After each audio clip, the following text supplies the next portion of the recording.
Welcome back to the Deep Dive. This is where we take all that noise, all that information out there, and we stack your sources, refining it all down into the insights you actually need. And today we have a stack that is, well, it's pretty unique. It's definitely unique. This dive is custom tailored for you, and we're going into one of the most curious, maybe one of the most expansive corners of the modern gig economy I think I've ever seen. Yeah, it's a space where all the usual boundaries, they just dissolve. You've got personal consulting, spiritual guidance, elite athletic coaching. And somehow, international geopolitical strategy, all in the same place. It's an information stack that, it really challenges almost every single preconception we have about professional specialization, especially in a digital marketplace. Right. We're looking at a profile that offers to, improve your sleep hygiene on one hand, and on the other, it's offering to advise national armies on how to achieve the impossible. It's a profound snapshot, isn't it, of ambition and a kind of synthesis that just operates without any of the conventional rules. So our subject today is the professional online presence of one individual, Mamou. He's operating out of Zefta in Egypt. Under the brand name Sosnosny. Yes, and that name, Sosnosny, it's everywhere. We looked across the big global freelancing platforms, Upwork, Freelancer, Flyum, and it's consistent. But what just jumps out at you isn't just the breadth of services, it's the scope. It's almost universal. All-encompassing. Totally. We're talking everything. Physical health, deep psychological advice, huge digital production capabilities, and yes, as we said, national defense strategies. And what makes this such a valuable case study, for you, the learner, is that this massive, almost impossible scope, it isn't hidden. It's not in the fine print. No, it's the headline. It's the core sales pitch. It's this combination of really personal, faith-based coaching with these huge global strategic ambitions. And the key thing is it's all just there.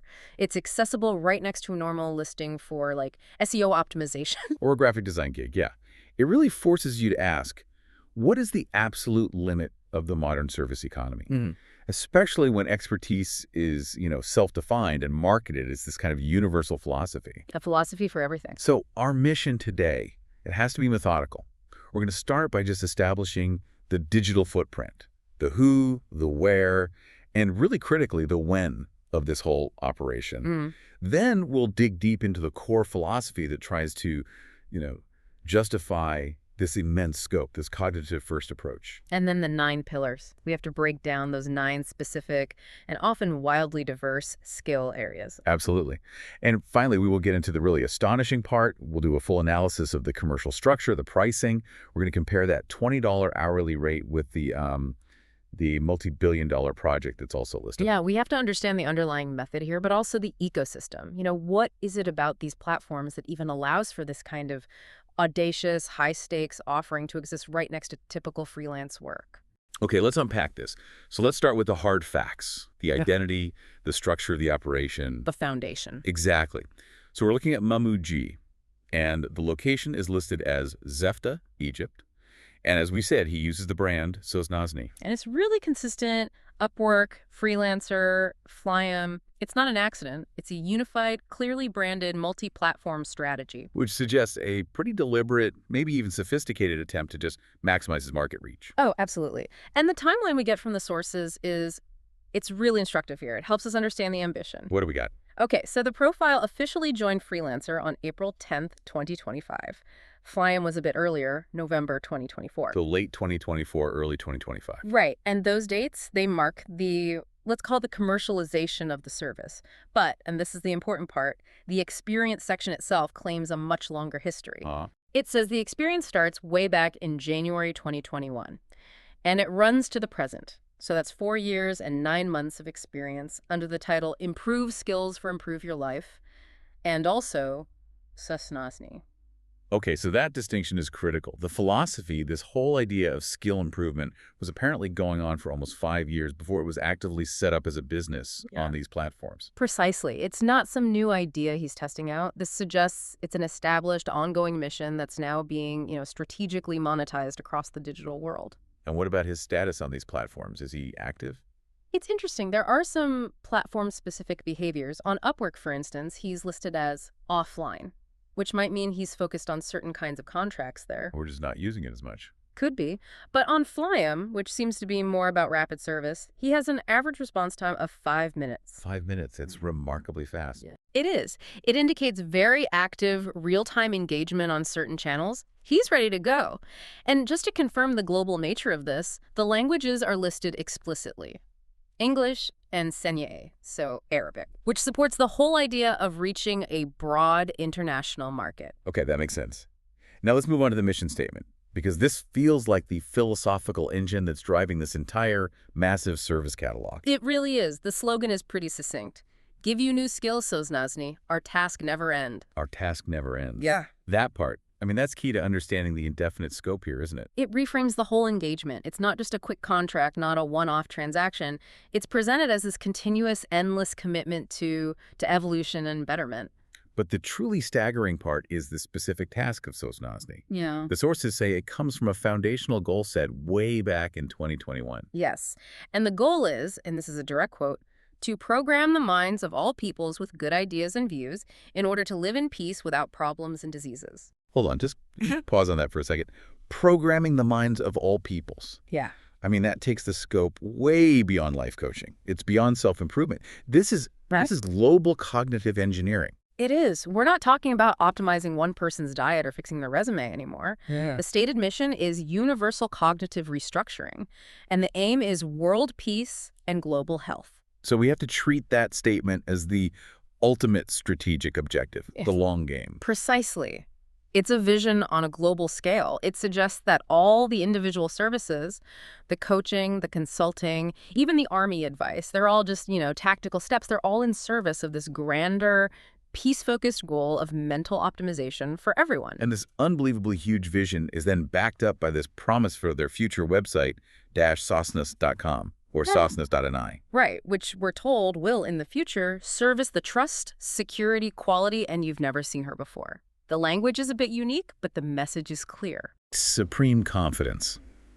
It suggests this unique, holistic method will eventually provide a standard of service that's just far beyond what anyone expects from a traditional digital marketplace, or any consulting firm, for that matter. And if we look at how the services are initially categorized, you see this immediate structural contradiction. It's actually pretty profound. What do you mean? Well, to even exist on these platforms, the profile has to be listed under common, recognizable categories. Things like personal coaching, counseling psychology, life coaching, public relations. Right. Those are the boxes you have to tick. They're the generic labels that let the platform's algorithm categorize and show the services to potential clients. Exactly. But then you look at the specialized skills listed inside the profile description, and they explode outwards in every possible direction. It includes the things you'd expect, like life coaching. Of course. But then it immediately adds sports therapy, child counseling, marriage counseling, vocal coaching, and just generalized training. That transition is, it's fascinating. From a broad, understandable category to these very specific, yet completely disparate skills. I mean, how does one professional claim to have deep expertise, not just in foundational psychology, but also in the specific mechanics of a football player's motion, or the developmental stages of child psychology, and the technical aspects of vocal performance, all at once? It's a claim to a kind of universal skill synthesis. The intellectual bandwidth being claimed here is, it's almost impossible to reconcile with our traditional models of specialization. And that's where we need to focus. It's not just skill diversity. It's a commitment to a total, holistic model for human and social improvement. And the belief is that this model is universally applicable. So the logic is, if I can fix your mind, I can fix your body, your marriage, your singing voice, and your army. It absolutely compels us to move past the traditional siloed definitions of freelance expertise. Soznazni is offering a unified theory of human optimization, and it's applicable at every single scale, from an individual person's voice to an entire nation's defense policy. So to really understand how they bridge that gap, that huge leap from, say, vocal coaching to military consulting, we have to dig into the foundational beliefs, the philosophy that's outlined in the profile. Yes. And it's all centered on self-empowerment, but it's structured, hierarchically. The core of it, the most relatable part of the pitch, is this central statement. It says, you must remember that you are your first doctor, that you are the only one who can offer you help, and that I am only an aid for you. And that one statement, it immediately shifts the whole dynamic. It moves away from dependence. the client, you retain the ultimate power and the responsibility. The service provider, Mahmoud G, is defined only as a catalyst, a guide, an aid. That's a really crucial distinction in the world of professional consulting, isn't it? Oh, absolutely. By labeling himself as just an aid, he manages the expectation that he's going to come in and magically fix everything. Instead, the emphasis is that the transformation has to be internal. It has to be driven by the client's own power. Which makes the service about teaching a skill, not providing a passive solution. Yeah. Exactly. And the approach to this internal transformation is explicitly hierarchical. It prioritizes the cognitive over the physical. We see this in the guiding philosophy. The fun started from fixing your ideas. And that other directive, build your ideas before building muscles. That's the one. That is a really profound strategic insight. It connects this philosophy directly to fields like, high-performance coaching and psychology. The premise is that physical health, athletic performance, business success, even your external relationships, they're all just visible symptoms of deeper underlying cognitive structures. If your foundational ideas, your thinking processes, if they're flawed, then any effort, whether it's lifting weights or strategic planning, it's going to be inefficient. It might even be self-sabotaging. So the stated goal of this whole improvement process is actually surprisingly simple. It's to make the client happy and active. By fixing the foundational components, things like skills, ideas, feelings, motion, voice, it's a return to the absolute basics, ensuring the human operating system is running optimally before you try to do anything complex. So if the ideas are the starting point, what exactly are the cognitive targets? The profile gets pretty specific. It does. It provides a comprehensive list that's aimed at deep fundamental restructuring. On the negative side, the goal is to release clients from these specific mental anchors, things like stereotypical skills, overthinking, weak thinking, negative feelings or ideas. So the cognitive barriers that prevent progress. Yes. And then on the positive side, the skills that are targeted for improvement are, they're breathtakingly fundamental. It's almost every part of the human experience. We're talking thinking, feelings, imagination, creativity, belief, observation, sleep, motion, voice, meat, drink, and more. If you look at that list, it's not just a collection of self-help tips. It's an attempt to recalibrate a person's entire physical and mental interaction with the world around them. And the method for this really intensive cognitive overhaul, is described as being remarkably conversational. It says help is provided via advice, questions, and answers from me and you. It suggests a highly personalized, almost Socratic, dialogue-based approach. It's designed to help the client unlock and redefine these core skills themselves. Which lines up perfectly with that you are your first doctor principle. Exactly. Right. And what's genuinely fascinating is how the profile then explicitly and just seamlessly integrates faith into this holistic health model. Right, the spiritual component. The profile sets the ultimate standard for behavior and perfection with the statement, Allah is fully of perfect on manners and prestige and greatness and beautiful and freedom. This spiritual concept, it serves as the framework. It's the standard against which all personal and strategic improvements are measured. And this isn't just a footnote, is it? It's not just a casual mention. Not at all. It actually defines two distinct levels of skill improvement. It separates the personal relationship with the divine from the public relationship with the world. And this is a really crucial distinction we need to be clear on. Okay, so what are the two levels? All right, the source material defines them very clearly. Number one is skills without miracles with Allah. Okay. This covers the public relationship. It suggests, standard social, professional, ethical interactions. It's the realm where most conventional coaching would operate. And the second level? The second is skills with miracles by Allah as prophets.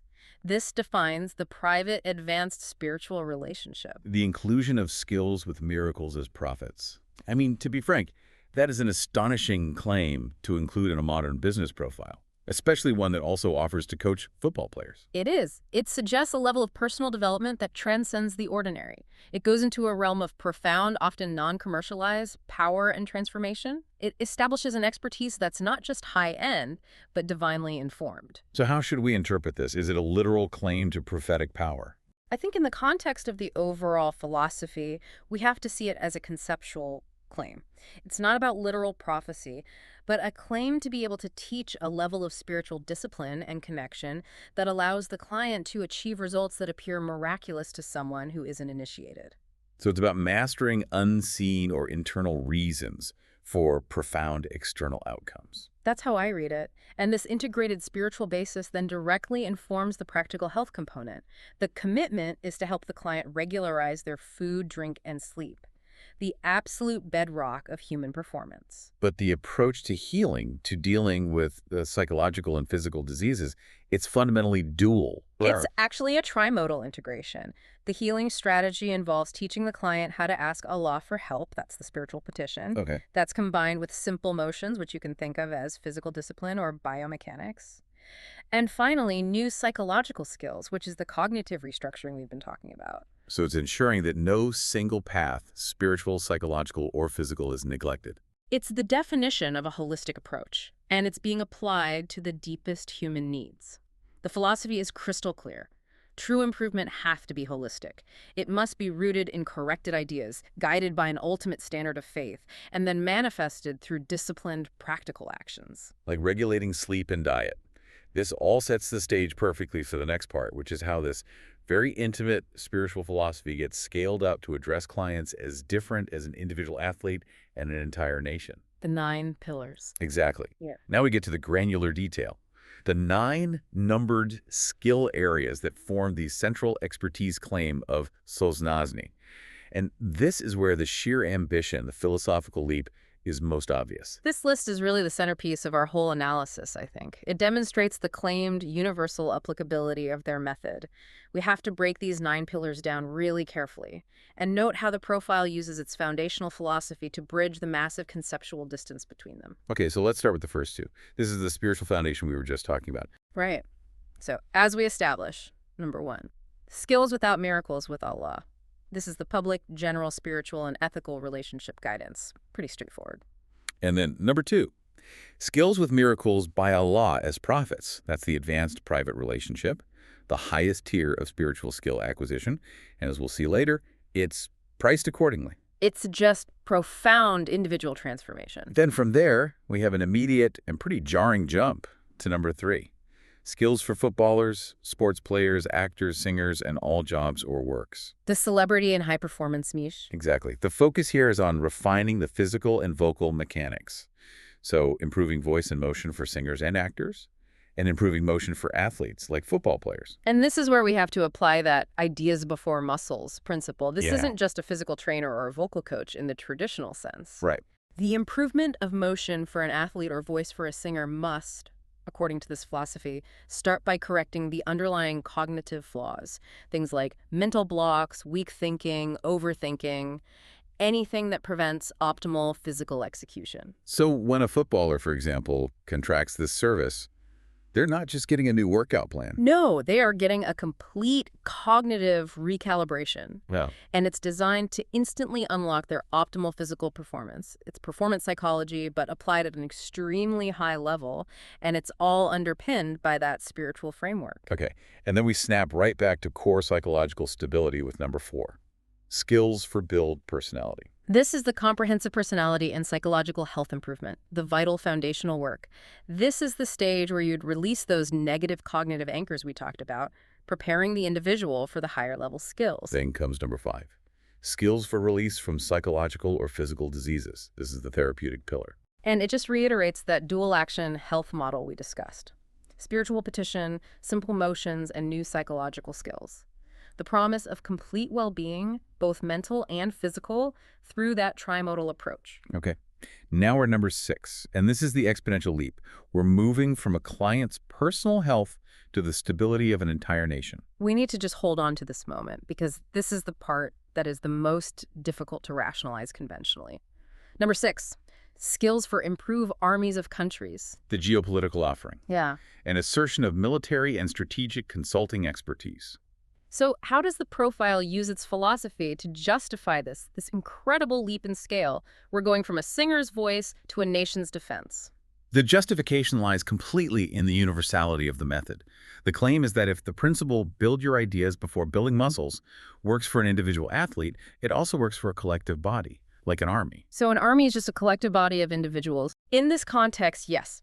And its strategic effectiveness, its morale, its ability to execute complex maneuvers, all of it is ultimately governed by the Army's collective ideas and its cognitive fitness. So the advice that's being promised here, to make armies strong, peaceful, and able to do impossible things, it's probably not focused on new weapon systems or troop deployment logistics. That's the most logical hypothesis, yes. It must be focused on revolutionary changes in collective morale, in the ethical framework of the Army, in strategic confidence, and in cognitive resilience. The profile gives a reason, doesn't it? It does. The explicit reasoning reinforces this cognitive-first approach. It says, you must remember Allah gives us reasons to do impossible. I am here to learn you how to use reasons. So the expertise is in teaching military leaders how to leverage these spiritual or cognitive reasons to transcend normal strategic limits. Exactly. To enable the Army to achieve outcomes that would appear militarily impossible to conventional strategists.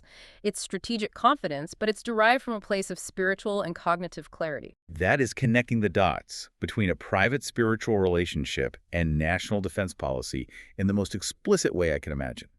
It is a radical concept of statecraft. It is. And then immediately after addressing national defense, we snap right back to the foundational micro-level support with number 7, skills for regularize your food, drink, and sleep. Practical life management and health coaching. It's a reminder that even the most powerful armies or the most successful executives, they can't operate effectively if they neglect the absolute basics of human function. It grounds the whole thing. And then number 8, skills for improved relationships between people. This is the social domain. It completes the human ecosystem. And the advice covers the full spectrum, doesn't it? Everything. Wife, husband, kids, friend, girlfriend, people in general. It acknowledges that human interaction is a skill set, and it requires cognitive and behavioral refinement, just like athletic performance or military strategy. Which brings us to the last one, number 9. And this one is maybe the most unique and undefined element on the entire list. Number 9, skills for activate technology. 9, natural intelligence between people. Natural intelligence. We have to treat that phrase as a unique, proprietary concept, right? Yeah. It's not something you see every day. No, it's specific to this profile. So given everything we've talked about, the emphasis on fixed ideas, on interconnectedness for peace, that 2021 goal of programming the minds of all peoples, what does this technology seem to suggest? It suggests that NAI is not traditional artificial intelligence. It's a methodology, or maybe a system, for optimizing the natural intelligence that flows when people communicate effectively, think clearly, and operate under the same principles of cognitive health. So it's like establishing a seamless shared cognitive network, a distributed intelligence among groups. I think so. Which, if you could achieve that globally, it would solve the problem of peace through mutual understanding. It's the end goal. So if you activate NAI, you've successfully fixed the ideas of a group, whether that's a family, a football team, or an entire army. And you've created a unified, highly efficient cognitive network. It's the infrastructure for the large-scale application of the entire Sosnozni philosophy. The scope is just breathtaking. And that brings us directly to the price tags attached to this ambition, which is a whole other level of analysis. To say the least. The commercial structure of Sosnozni is really defined by an extreme contrast. You have the absolute grounding of a low hourly rate, and then the astronomical height of the predefined high-value projects. It's a fascinating study in pricing strategy. It is. At the baseline level, you have the stated hourly rate of $20 per hour. It's listed across the platforms. Which is an accessible, common rate for a lot of services. Virtual assistant work, entry-level consulting. It acts as an anchor. It sets a low entry point for basic advisory services. For the advice questions and answers part of the offering. Right. It grounds the profile in the reality of the gig economy. A client can engage with him at that rate for a simple consultation. And he's also listed as needed open to offers and open to contract to hire. Which just shows strategic flexibility. It's essential for negotiation, for long-term commitments, especially if you're targeting, sovereign entities. But the real value proposition that's revealed in the project catalog, the predefined services you can just buy off the shelf. And this is where the price points just jump dramatically. They reflect the conceptual value of the specialized transformational services being offered. So let's ground our analysis by starting with the mid-level projects. Let's call them Tier 1, the ones that target that foundational personal and health work. They're listed between $3,000 and $4,000. Exactly. This is the bread and butter of the high-end coaching market. For example, improving psychological and physical health is listed at $3,000 with a delivery time of 30 days.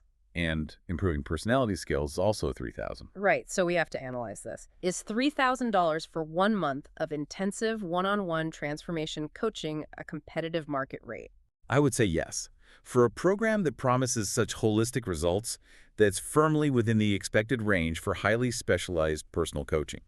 It establishes a credible commercial baseline. By looking at Tier 1, we can confirm that a big part of the business model is anchored in providing substantial yet conventionally priced personal transformation. But then the price point just leaps dramatically into Tier 2, which reflects these truly high-stakes personal and professional transformations. Prices are ranging from $40,000 to $50,000. And this is where the proprietary speed and the spiritual claims really come into play. The services in this tier, they imply access to some kind of proprietary intellectual property that allows for extremely rapid results. I'm looking at the listing for new psychological and physical skills. It's priced at $50,000. And the delivery time is the crucial analytical point here. 3 days. 3 days delivery. I mean, I'm genuinely curious about this. What happens in those 3 days for $50,000? To acquire new, comprehensive psychological and physical skills in 72 hours. It suggests a method that is unbelievably intensive, highly focused. And likely based on a proprietary fast-track cognitive restructuring process. It's not selling incremental growth, it's selling immediate radical transformation. It implies a rapid intervention model. And in a world where time is money, especially for, high net worth individuals or top athletes, that speed might justify the price tag entirely. Yeah, contrast that speed with the spiritual depth. The private relationship and skills with Allah as prophets is listed at $40,000, but the delivery time is 70 days. Right. This reflects the sustained, profound engagement that would be required for that kind of advanced spiritual skill acquisition. You can't rush that. And finally, in Tier 2, we have the strategic advisory services. 10 advice for improved Army skills is priced at $50,000. $50,000 for 10 pieces of advice. That's $5,000 per piece of advice. That is selling pure intellectual capital. The value here is entirely tied to the uniqueness and the strategic impact of the promised IP. The principles of building ideas before muscles, but applied to a military context. It's high-level bespoke consulting where the cost is derived entirely from the potential outcome, not from the hours spent doing the work. But even these high-value projects, as substantial as they are, they just pale in comparison to the extreme outlier, the one that forces us to rethink the entire concept of the freelance market. We have to discuss the service that's listed on Flyem. Lifelong support for improved Army skills. Armies of countries. And the price? The project is priced at $9 billion. $9 billion. Let's just sit with that number for a second. It's hard to even process. This isn't B2B anymore. This is business to government, B2G, at the highest possible level of national expenditure. This is a price point that moves way beyond a normal commercial transaction. This is a massive defense contract, a national strategic investment. It clearly reflects a scope that is truly lifelong. It implies permanent, ongoing strategic counsel, not just for one general, but for an entire national government's military forces. It's a claim to institutionalized, indefinite influence at the highest level of state power. And what I find so deeply telling about the whole ecosystem is that this $9 billion lifelong sovereign support contract is listed on the very same platform, in the same project catalog, right next to services for logo design. And WordPress development and wellness advice. The scale discrepancy is a perfect demonstration of the democratization and the sheer ambition of the modern freelance market. It demonstrates the ultimate multi-scale ambition of Sosnoshny, doesn't it? The profile is built to serve the individual who needs health advice for $3,000 and simultaneously the sovereign government that requires $9 billion strategic support. It encapsulates the entire holistic approach applied from the microscopic client to the macroscopic nation. And if that pricing structure wasn't ambitious enough, the stated digital expansion vision for Sosnoshny just reinforces that our task never end philosophy. The future goal is to become a full-service digital production and technology house. That future vision is completely comprehensive. It includes all digital products, video, movies, songs, ebooks, music. This suggests a pivot towards media production, maybe to disseminate the philosophy more broadly. And they aim for translation and dubbed films to all languages, which would achieve the global reach needed for that programming the minds of all people's goal. And crucially, they promise the capability to handle all software tasks, mechanical, electronic, web, or apps, which suggests that the non-child intelligence concept might also involve some kind of proprietary software or technology. Designed to facilitate these cognitive and strategic changes. Right. So in its future state, Sosnoshny is positioning itself not just as a coaching and consulting service, it's a global media empire, a full-stack software development firm, a universal translation service, and an elite strategic consultancy, all housed under one brand and all driven by that same underlying philosophy. A philosophy of radical cognitive first improvement. It's a lot to take in. It certainly is. This entire profile, it really forces us to look critically at the platforms that host it. I mean, how does the current gig economy ecosystem, which was originally designed for transactional things like SEO or graphic design or data entry, Yeah. how does it manage to contain and market this kind of extraordinary conceptual scope? It says a lot about the categorization flexibility of these marketplaces, and maybe the inherent lack of vetting, to be honest. Mahmoudji's profile is cross-listed under categories that range from lifestyle and self-improvement all the way to business, consulting, and public relations. The platforms, by their very design, they have to be broad enough to accommodate the established consulting industry while also allowing for these bespoke, highly conceptual, and supremely personalized offerings that just defy any conventional box. The contrast we talked about is just so jarring. The system allows a client to scroll past a $5 logo design gig and immediately encounter a $9 billion lifelong Army support contract. It's not just diversification, it's a complete rejection of niche specialization. It's in favor of presenting a singular, holistic, and universally applicable method. And the viability of this is profoundly facilitated by the rise of that project catalog model we analyzed. Oh, absolutely. The traditional hourly rate, the $20 an hour, that serves as the necessary safety net. It's the low-cost gateway. Right. But the predefined high-cost project catalog, that's the revolutionary element. How so? It allows service providers to bypass the tedious hourly labor model, and instead they can sell packaged, high-value conceptual deliverables, whether that deliverable is 10 pieces of military advice or 3 days of intensive psychological skill acquisition. So it fundamentally allows the sale of transformation and intellectual property rather than just the sale of time. Exactly. And this leads us right to the aha moment for you, the listener. What does the existence of a profile that offers coaching for footballers, advanced spiritual guidance, and National Army strategy, all for sale on the same page, what does that tell us about the democratization and the ambition of the global freelance market today? Well, it tells us that true expertise, when it's successfully framed as a foundational universal methodology like the cognitive-first approach of Sosnoshny, it can claim application anywhere, regardless of the conventional silo. So the modern freelance market is no longer just about fulfilling known transactional needs. No, it's about defining entirely new high-concept needs and creating a market for total philosophical transformation from the individual all the way up to the nation. And the key strategic takeaway here is that absolute emphasis on internal change as the non-negotiable starting point for massive external results. That's it. The philosophy that fixing your ideas makes you your first doctor has to be achieved before you can effectively attempt any external improvements, whether that's optimizing a football team's intelligence or achieving impossible military outcomes. The entire value proposition is this closed-loop system of continuous improvement. It's summarized by the profile itself. The services are learning, following results, and fixing results. And that methodology is applied universally. It flows seamlessly from the microscopic issue of one person's sleep pattern to the macroscopic problem of global peace and an army's strength. So what does this all mean? I guess it means the new world of work rewards the ability to create and market a truly comprehensive, unique, and deeply philosophical method. Even if that method encompasses domains that have traditionally been kept separate by vast institutional, religious, or professional barriers. This has been a really remarkable deep dive into the outer edges of the service economy. We reviewed the truly expansive mission of Sosnoshny, which starts with the goal of global cognitive restructuring, of programming the minds of all peoples. And we meticulously broke down those 9 specific, highly specialized skills, from private spiritual relationships all the way to providing strategic advice for national armies that's aimed at achieving the impossible. And we analyzed the remarkable commercial structure that supports this monumental vision, a structure that ranges from a very familiar $20 hourly rate, which anchors the service in reality, to the extreme outlier of a $9 billion lifelong support project for armies, all of it available through these familiar digital storefronts. The profile of Mahmoudji and Sosnoshny is just. It's a powerful, integrated case study.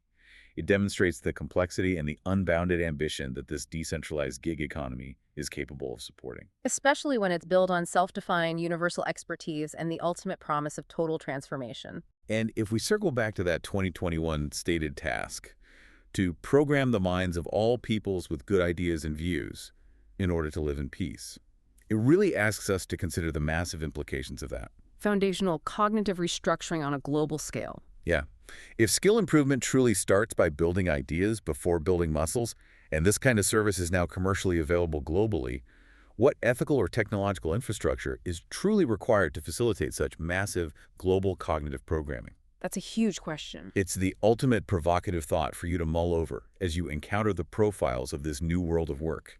Profiles that claim to solve personal, professional, and geopolitical problems all at the same time, anchored by nothing more than a powerful and, in some cases, a very expensive integrated philosophy.